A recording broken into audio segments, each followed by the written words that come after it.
Hey lovelies, it's Kate. Welcome back to another Sims 4 speed build. I hope you're ready for another build in Moonwood Mill because I decided to build something extra special.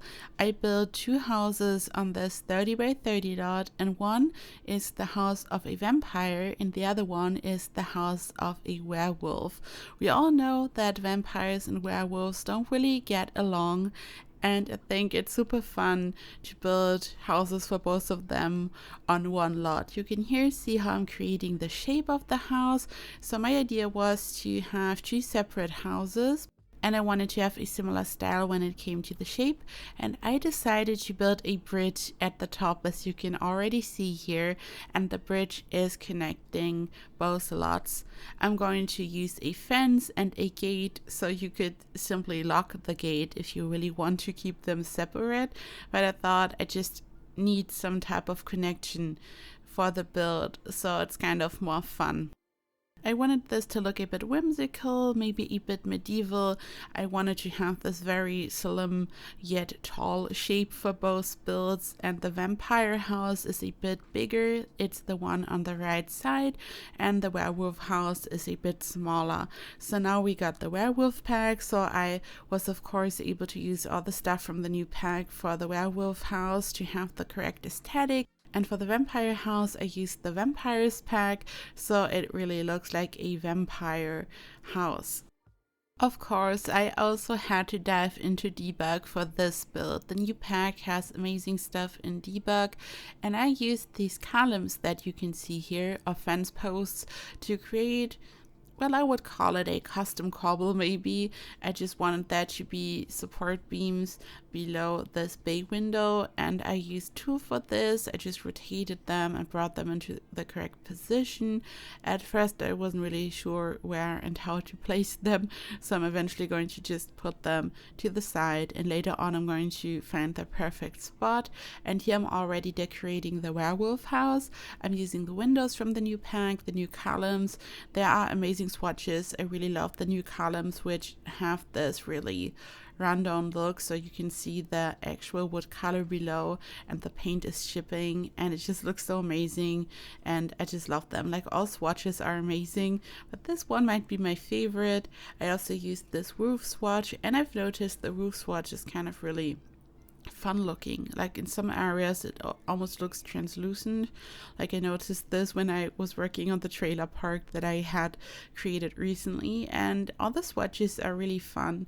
And I decided, as you will see, that I would like to have some type of lake or river going in between the houses. I really wanted them to be separated, so the only connection would be the bridge at the top. I mean, of course your Sims will be able to walk around the lot and access each house, because otherwise your Sims aren't able to enter, but you can just lock the doors. You can assign a house to a certain sim or multiple sims by just locking the door.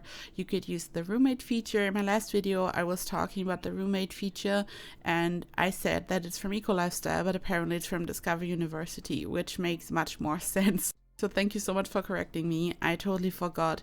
I think I just thought of Eco Lifestyle and the small apartments we got in the world from Eco Lifestyle, and we also have apartments that came with City Living, and for some reason I just assumed that they implemented the roommate feature for the new apartments from Eco Lifestyle, but it of course makes much more sense to do that for Discover University and the whole university thing, like when you have roommates and stuff.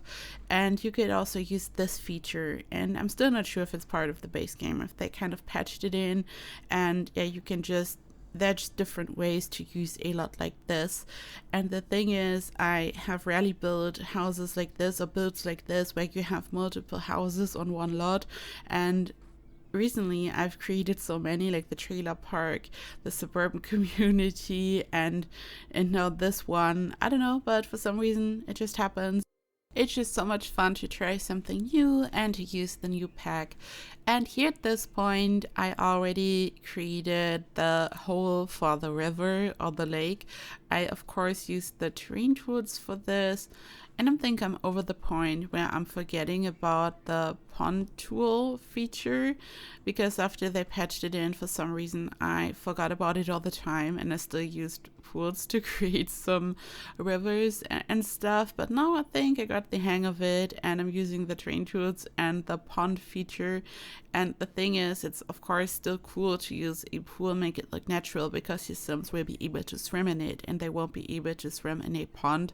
But of course it looks much more natural still, and it's just amazing. Like, I love this tool so much, and it's so easy. You can just use the terrain tools, and here you just saw it, you just fill it, and you have a beautiful, really small pond.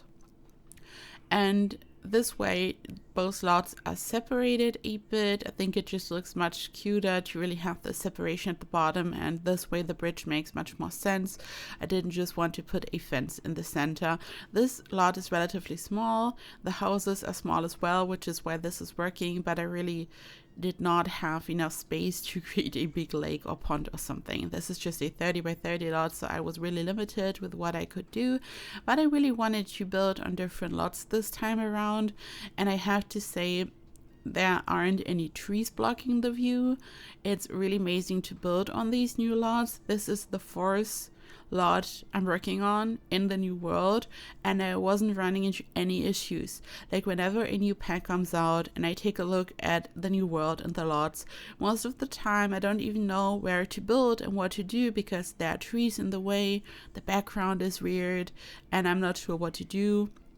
And even though I enjoy a world and a pack, I sometimes don't really know what the perfect lot would be. But here in this case, every lot was amazing. Like, you can see it here. There's nothing right in front of the lot. And of course, there aren't proper streets, so this might be why. So they didn't put any lamps and just any stuff in front of the lot. But there also aren't any trees. So maybe they really put some thought into this and made sure that the lots aren't blocked. Like, this is so much better for building, and I guarantee you it's probably also better for gameplay, because you don't have a tree in the way all the time. And this is the most annoying thing ever to me, and I just have to say that it's really great to build in this world. If you're someone who's really bothered by this, I can just recommend building here, because just wonderful. And we all know I really love to build cabins, and every single cabin I've created, I build it in granite forts, in the world from Outdoor Living, because it's such a perfect match for the whole cabin aesthetic, this aspen type of vibe. And I feel like this world could also be great for this, because all lots are kind of away in the woods, very hidden, and you can build a beautiful hidden cabin, a beautiful vacation retreat. So who knows, maybe it's time for another cabin at some point if you would like to see one. Yeah, and here I'm furnishing. This is the house of the vampire. Both houses are very small, as I said, so this is just a house for one vampire essentially. I put one vampire coffin at the very top, and I forgot to put a bathroom in to the werewolf house at first. I was playtesting this a bit, and then I noticed that only the vampire house had a bathroom. I was like, oh no, this is not good.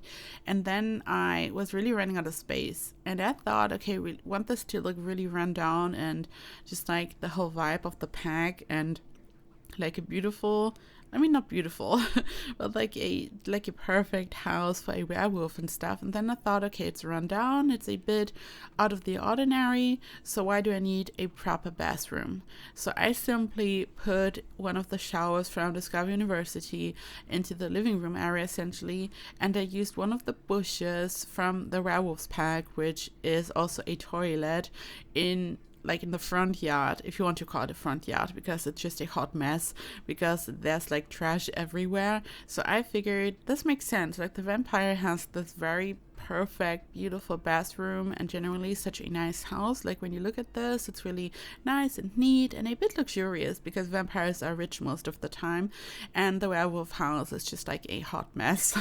There's trash everywhere. The furniture is run down. There isn't a proper bathroom, but there's still everything your werewolf might need. So they can use the bush, and they can just use the sink in the kitchen. They have a shower, so they can fill all their needs, but it's not like a really regular house. And then I thought it's just like a nice coincidence that I forgot about this, because it made the house a bit more quirky and weird. So maybe it's not a bad thing. I hope so, at least. This is generally such a out of the ordinary house. And yeah, here I'm working on I think you could call it the bedroom. I figured it would be cool to put the coffin into the room at the very top, so it's kind of a bit hidden away. I could have built a basement, but I thought, okay, I'm going to use this room like this. And then I started to work on the werewolf house.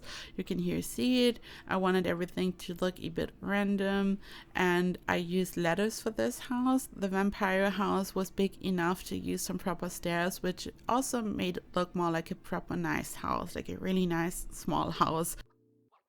But here I was running out of space, so I decided to use ladders for this. There are ladders in the base game, so this is perfect. And this is essentially just the living room. And I'm going to change the position of the ladder, and I'm going to put a shower in there, and you will see it in the screenshots. So this is like the most random build ever. It really looks like it doesn't make a lot of sense.